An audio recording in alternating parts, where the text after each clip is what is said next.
नमस्ते, R2J channel में आपका स्वागत है। इस वीडियो की शुरुआत इस भाषण के साथ कारण कि तमिल भाषा में क्या है, इतना गर्व करने के लिए इस तमिल में क्या है। हर किसी को अपने भाषा पर गर्व होता है। इसमें कौन से शौक है कि जिन्हा की मातृभाषा तमिल है वे अपना भाषा के लिए जान तक देने को तैयार है।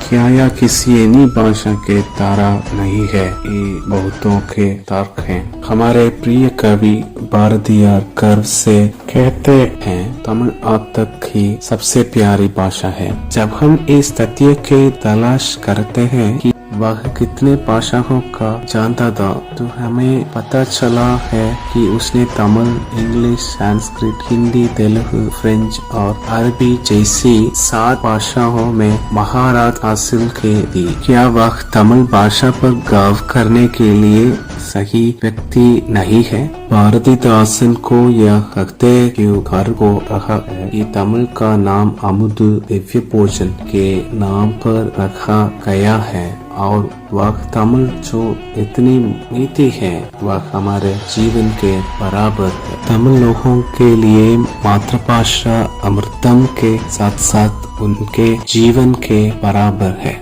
जिस पर उन्हें बहुत गर्व था। देवनय पावनर गर्व से कहते हैं कि तमिल भाषा में पुरातनता की प्राथमिकता सादा ही एकता, युवा, समृद्धि, मातृ पवित्र, शोधन, त्रिमूर्ति, माधुरी, एकांत, गर्व, सम्मान आदि के लक्षण है।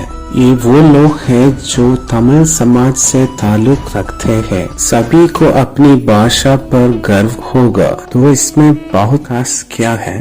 यह हिस्ट्री है कि गांधी जी ने लियो टॉल्स्टॉय द्वारा लिखे गए पात्र में उल्लिखित तिरुकुरल किसी को दंडित करना जिसने हम नुकसान पहुंचाया है या उसका भला करना है, सीखा कर की अहिंसा का मार्ग चुना। और उन्होंने ये भी कहा कि जब भी मैं तमिल लोगों का साथ रायतक में बाहर लगता हूँ तो मुझे उनके साथ ऐसा महसूस होता है जैसे कि मैं उनसे संबंधित हूँ। नेताजी सुभाष चंद्र बोस ने कहा था कि अगर मुझे दोबारा जन्म लेना भी पड़े तो मैं तमिल के रूप में जन्म लेना चाहूँगा। एक विदेशी जीव पोप ने अपने कब्रिस्तान पर एक तमिल स्टूडेंट यहाँ सो रहा है कि रूप में लिखने के लिए कहा जो तमिल भाषा की महानता को बयां करता।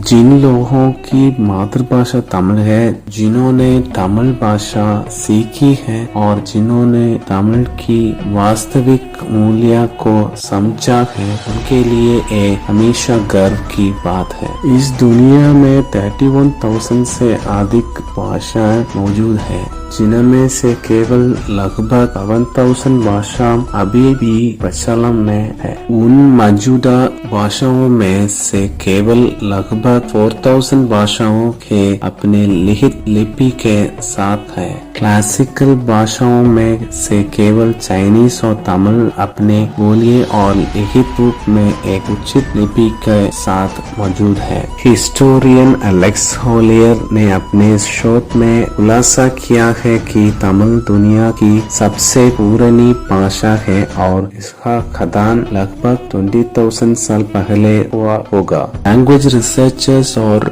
हिस्टोरियन ने आज ये साबित कर दिया है कि प्रोटो द्राविड भाषा कहलाने वाली द्राविड भाषाओं की जननी कोई और नहीं बल्कि स्वयं तमिल भाषा है। भाषा परिवार को द्राविड भाषा परिवार कहने से तमिल भाषा की मूल्य का ह्रास होता है। ये उचित रूप से सम्मानजनक होगा यदि हम इसे तमिल भाषा परिवार कहें, क्योंकि ये दुनिया की सबसे पुरानी भाषा है। मलयालम, कन्नड़, तेलुगु, तुलु, इरुला, कैकाडी, पेट्टकुरुम्बा, सोलगा, इरकुला जैसे भाषाओं तमिल भाषा परिवार से अलग होकर और अन्य भाषाओं के साथ मिलाकर विकसित हुई है। तमिल भारत, श्रीलंका और सिंगापुर जैसे देशों में ऑफिशियल भाषा है और कई देशों में सबसे व्यापक रूप से बोली जाने वाली भाषा है। लैंग्वेज रिसर्चर्स का कहने कि तमिल बोलने पर शरीर से काम हवा निकलती है। यह विज्ञान है कि जो जीवी काम वायु छूटाते हैं भी अधिक समय तक जीवित रखते हैं। इस तरह तमिल भाषा शरीर और आत्मा के साथ एक होने वाली भाषा है। यह तमिल भाषा है जिसने हमें तिरुकुरल की सार्वभौमिक आध्यात्मिक पुस्तक है जो किसी अन्य भाषा में नहीं पाई जाती है। तमिल एकमात्र ऐसा भाषा है जिसमें 5 व्याकरण है। अक्षर के लिए व्याकरण, शब्द के लिए व्याकरण, कविता के लिए व्याकरण, शैली के लिए व्याकरण और कविताओं के सुंदरता और कविता के अर्थ के लिए व्याकरण। कविता के अर्थ के लिए किसी इन्हीं भाषा में व्याकरण नहीं है। तमिल लोग अपने नाम के रूप में तमिल भाषा का नाम भी रखते हैं, जिससे पता चला है कि एक तमिल होना इतना महान है। अक्षर र तमिल भाषा की एक और विशेषता है। यह फोनेटिक लेटर तमिल का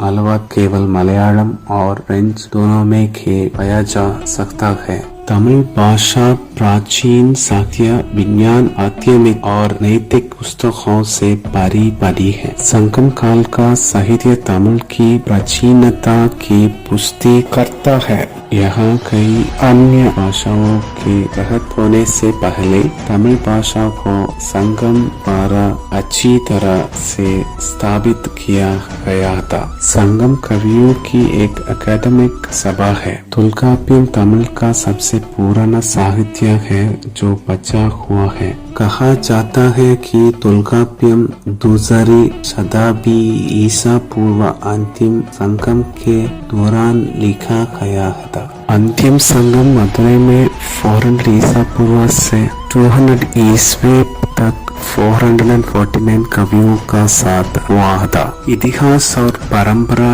इस बात की पुष्टि करते हैं कि मध्य संगम 2387 ईसा पूर्व से 400 ईसा पूर्व तक 2000 वर्षों तक हुआ था। पहले संगम यह प्राथमिक संगम 7000 ईसा पूर्व में 4449 कवियों का साथ 4000 वर्षों तक हुआ था।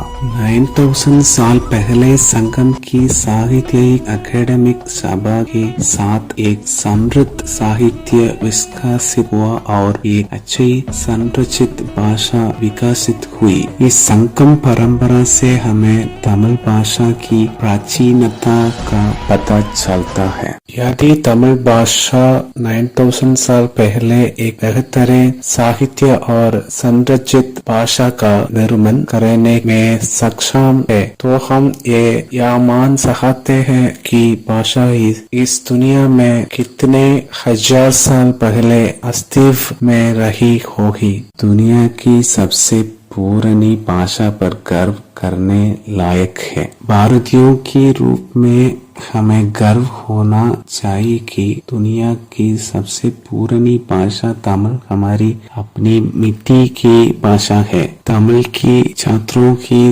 रूप में तमिल और किसी भी भाषा के प्रेमी के रूप में हमें तमिल भाषा के बारे में गर्व होना चाहिए। आप सभी को धन्यवाद। आप इस वीडियो का Tamil version R2J Tamil channel पर देख सकते हैं। English version R2J English channel पर देख सकते हैं। Malayalam version R2J Malayalam channel पर देख सकते हैं। हमारी R2J चैनल को लाइक, शेयर और सब्सक्राइब करें।